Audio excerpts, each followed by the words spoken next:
মাসখানেক ধরে চিন্ময় কৃষ্ণ দাস বর্মচারীর কর্মকাণ্ডে নজর ছিল আইন শৃঙ্খলা বাহিনী ও গোয়েন্দাদের। তাকে গ্রেফতারের পরই সংঘাতময় পরিস্থিতি তৈরির চেষ্টার তথ্য ছিল পুলিশের কাছে। মঙ্গলবার আদালত প্রাঙ্গণে পুলিশ ও অন্যান্য বাহিনীর শক্ত অবস্থানও ছিল। স্পর্শকাতর বিষয় হওয়ায় ধীরে চলনীতিতে আগায় পুলিশ। তবে এক পর্যায়ে সংঘাত ছড়িয়ে পড়ে, হত্যা করা হয় আইনজীবী সাইফুলকে। তো কয়েকদিন ধরেই আমরা এই ধরনের একটা কিছু অ্যান্টিসিপেট করছিলাম। আমরা গত দুদিন ধরে কিন্তু আমাদের down the channel additional commissioner থেকে শুরু করে থানা লেভেল পর্যন্ত আমরা একটা মেসেজ দিয়ে দিয়েছি। প্রকৃত হত্যাকারীদের বের করতে এরই মধ্যে অনুসন্ধান শুরু হয়েছে। চলছে ছবি ও ভিডিও বিশ্লেষণ। ঘটনার জেরে দাঙ্গার শঙ্কাও উড়িয়ে দিচ্ছে না পুলিশ। এজন্য বিশেষ সতর্কতার কথা জানিয়েছে সিএমপি। পুলিশ কিন্তু যথেষ্ট ধৈর্য এবং পেশাদারিত্বের পরিচয় দিয়ে পরিস্থিতিকে মোকাবেলা করেছে এবং এখানে আমাদের যথেষ্ট আন্তরিকতা ছিল, যার কারণে কোনো অত বড় ধরনের কোনো ব্যাপক আকারে কোনো ক্যাজুয়ালিটি হয়নি।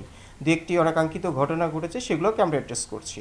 আইনজীবী নেতাদের দাবি, নেপথ্যে কলকাঠি নেড়েছে একাধিক চক্র, আর বাস্তবায়নে ভূমিকা রাখে চিন্ময়ের অনুসারীরা। আন্তর্জাতিক এবং দেশীয় ষড়যন্ত্রকারীরা এখানে সম্পৃক্ত থাকতে পারে। সরকারের কাছে আমরা দাবি জানাবো যেটা সুষ্ঠু তদন্ত সাপেক্ষে অবশ্যই এর বিচার করতে হবে। এদিকে আইনজীবী হত্যায় জড়িত থাকার অভিযোগ ওঠায় বেসরকারি বিশ্ববিদ্যালয় বিজিসি ট্রাস্টের আইন বিভাগের এক ছাত্রকে বহিষ্কার করেছে কর্তৃপক্ষ। Abdullah Rakib, independent news, Chattogram. হাসনাত আবদুল্লাহ ও সার্জিস আলমকে হত্যা চেষ্টার অভিযোগ তুলে বুধবার রাতে ঢাকা বিশ্ববিদ্যালয়ের রাজু ভাস্কর্যের সামনে থেকে শুরু হয় বিক্ষোভ মিছিল। মিছিলটি ভিসি চত্বর ঘুরে আবারও রাজু ভাস্কর্যে এসে শেষ হয়। মিছিলে ভারত, ইসকন ও আওয়ামী লীগের বিরুদ্ধে ষড়যন্ত্রের অভিযোগ এনে দেয়া হয় স্লোগান। পরে সমাবেশে বক্তারা বলেন, দেশের সার্বভৌমত্ব নষ্ট করতে নীল নকশা হচ্ছে। যারা দিল্লি মসনদে বসে বাংলাদেশের এই অস্থিতিশীল সৃষ্টি করতে চাচ্ছে, আমরা তীব্র বিরোধিতা করছি এবং আমাদের যারা হিন্দু ভাই রয়েছে, সংখ্যালঘু ভাই রয়েছে, তাদেরকে আপনারা সকলে বাংলার যারা নাগরিক রয়েছেন তাদেরকে নিরাপত্তা নিশ্চিত করুন। এই মাটি ও এদেশের সার্বভৌমত্ব রক্ষার যোদ্ধাদের নিয়ে ষড়যন্ত্র হচ্ছে। এদেশে ষড়যন্ত্র হচ্ছে, যারা এই সার্বভৌমত্বের পাহারাদার তাদেরকে নিয়ে ষড়যন্ত্র হচ্ছে। মনে রাখা উচিত, এই মাটিতে এই বাংলার মসনদে তারা তাদের দালাল হাসিনাকে, তাদের কৃতদাস হাসিনাকে, তাদের গোলাম হাসিনাকে সর্বশক্তি দিয়েও টিকিয়ে রাখতে পারেনি। সব ধর্মের মানুষের সচেতনতায় সাম্প্রদায়িক দাঙ্গা সৃষ্টির ষড়যন্ত্র ব্যর্থ হয়েছে বলে মন্তব্য করেন বক্তারা। বাংলাদেশের মানুষ ইসলামের নামে হোক আর হিন্দুত্ববাদের নামে হোক কোন সন্ত্রাসবাদী কার্যক্রমকে বাংলাদেশে এক সেকেন্ডের জন্য প্রশ্রয় দেবে না। ভারতের প্রভাব প্রতিহত করা বিশৃঙ্খলা সৃষ্টিকারী সন্ত্রাসীদের গ্রেপ্তার, গত 15 বছরে সংখ্যালঘুদের অধিকার লঙ্ঘনের বিচার ও নিরাপত্তার বিষয়ে 4 দফা দাবি তুলে ধরে জাতীয় নাগরিক কমিটি। বুধবার রাতে চট্টগ্রাম থেকে ফেরার পথে হাসনাত আবদুল্লাহ ও সার্জিস আলমের বহরের একটি গাড়িকে ধাক্কা দেয় একটি ট্রাক। এ ঘটনায় ট্রাকটিকে জব্দ এবং চালককে আটক করা হয়। ইকরামুল কবির, ইন্ডিপেন্ডেন্ট নিউজ, ঢাকা। ছাত্র আন্দোলনের মুখে আওয়ামী লীগ সরকারের পতনের পর দেশের সব সিটি ও পৌরসভায় মেয়রদের পাশাপাশি অপসারণ করা হয় কাউন্সিলরদেরও। এরপর থেকে ব্যাহত হচ্ছে নাগরিক সেবা।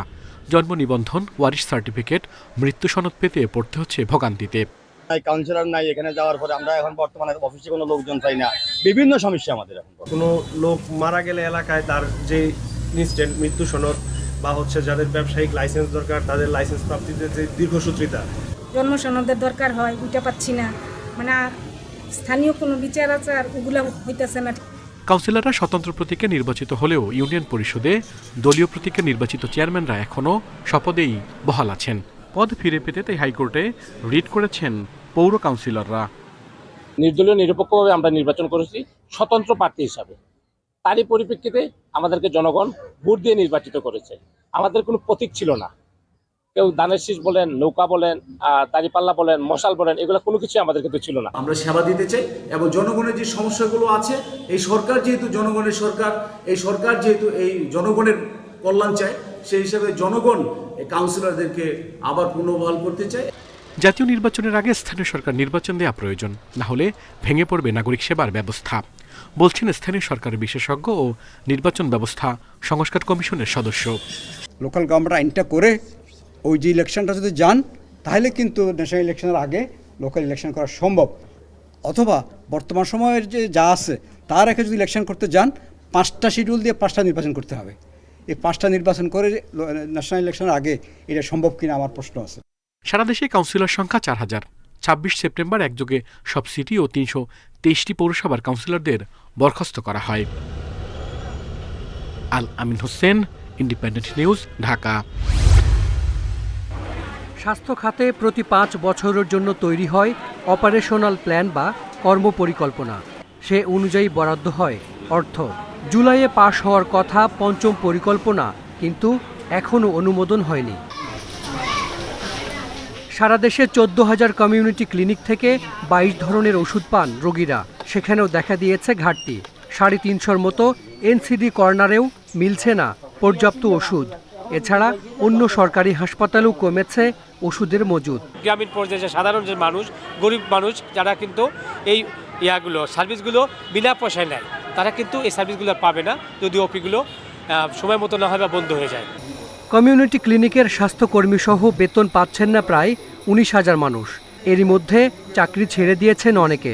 মাসের প্রথম দিক দিয়ে বাসা ভাড়া, সবার পরিবার আছে, ওনাদেরকে নিয়ে চলাফেরা অনেক কষ্ট হয়ে যাচ্ছে আর কি। চাকরির প্রয়োজন, এখন চাকরি ছেড়েও দিতে পারতেছি না।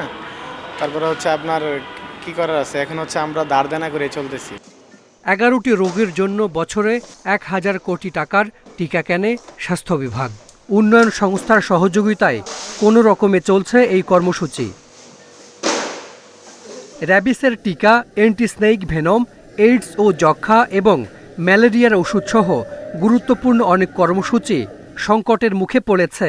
এছাড়া হাসপাতালের গুরুত্বপূর্ণ কেনাকাটাও বন্ধ থাকায় ব্যাহত হচ্ছে সেবা। আমরাও আশা করি ওপি পাস হবে। আমার মনে হয় যদি এখানে এটা উঠলে, সেখানে যদি কর্তৃপক্ষ মনে করেন যে এটাকে জরুরি ভিত্তিতে পাস করানো দরকার, তাহলে আমরা তখনই এটা আসলে জানতে পারব। বিশেষজ্ঞদের অভিযোগ, নতুন কর্মপরিকল্পনা পাশ না হওয়ায় এসব সংকট তৈরি হয়েছে। Hasan Misbah, independent news, Dhaka. উত্তরের জেলা পঞ্চগড়ে রাত থেকে ভোর পর্যন্ত থাকছে কুয়াশা। এই সময় তাপমাত্রা থাকছে কম, দিনে হালকা গরম আর রাতে ঠান্ডা। আবহাওয়ার তারতম্যের কারণে বেড়েছে শীতজনিত রোগের প্রকোপ, যাদের বেশিরভাগই বয়স্ক ও শিশুরা। হঠাৎ করে আর কি আমার বাচ্চার জ্বর সর্দি লাগলো, তারপরে আমি হাসপাতালে নিয়ে আসলাম। কয়েকদিন ধরে খুব কুয়াশা, দিনের বেলা 8টা বাজলে 9টা বাজলে রোদ উঠে যায়, তারপরে রাত্রেবেলা খুব ঠান্ডা পড়ে। ঠাকুরগাঁয়ে ঘন কুয়াশা না থাকলেও দিন দিন বাড়ছে শীতের তীব্রতা। রাতের তাপমাত্রা নামছে 12 থেকে 13 ডিগ্রি সেলসিয়াসে।